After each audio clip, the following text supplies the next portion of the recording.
क्रांति का जन्म होता है। एक समय ऐसा था कि हमारे समाज के ऊपर इतने जुल्म अत्याचार कर दिए गए कि जीना दूभर हो गया।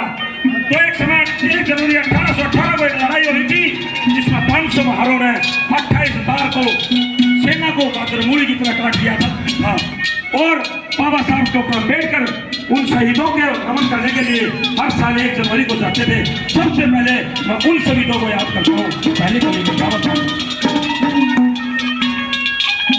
बहुत याद मान सम्मान के हो गया।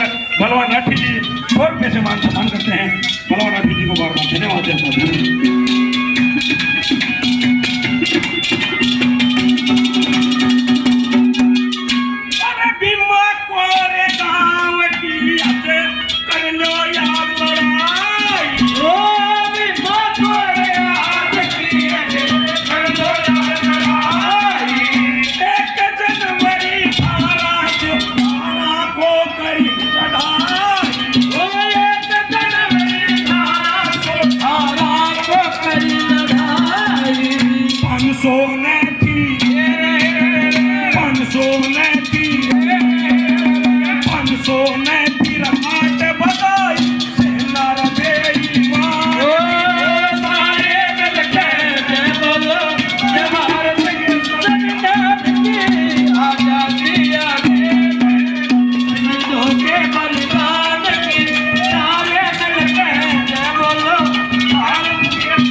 एजुकेशन सोसाइटी द्वारा आज महात्मा ज्योतिबा फूले जी का भी जन्मदिन मना जा रहा है, जिन्होंने पूरा जीवन नारी शिक्षा के को उठाने में, नारियों को उठाने में लगा दिया।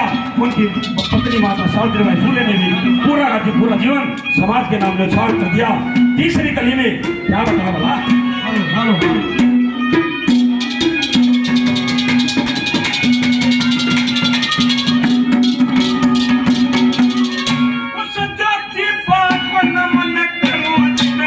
शिक्षा की अलग जगह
इतनी विद्या नहीं किसी पे जितनी उन्होंने पाई थी। अपने जीवन में हमेशा विद्या की कड़ी कमाई थी। MA, MSc, PhD, DSc पाई थी। LLD डिलीट बार HR तक करी पढ़ाई थी। इतनी डिग्री पाने वाला न इस देश में कोई और नर था। अरे था अगर कोई यहाँ पृथ्वी, वो मेरा भी बनाओ हम दे। सारा विश्व बाबा साहब की जयंती मना रहा, लेकिन भारत में कुछ शरारती तत्व उनकी मूर्ति तोड़ने का काम करते हैं। साथियों, वे इस देश के भाईचारे को बिगाड़ना चाहते हैं। अभी भी ताजा कई गांवों में बाबा साहब की मूर्तियां तोड़ी गई हैं। राजीव जैन जी हमारे बीच में बैठे हुए हैं। मैं सरकार तक ये बात पहुंचाना चाहता हूँ, जो भी बाबा साहब की मूर्ति तोड़ता है उसके ऊपर देशद्रोही का केस बना गया, उसको कठोर से कठोर सजा देनी चाहिए। चौथी कली ने क्या बताया?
बाबा साहब ने कहा था, तेरा मानसिक स्वतंत्रता ही वास्तविक स्वतंत्रता है।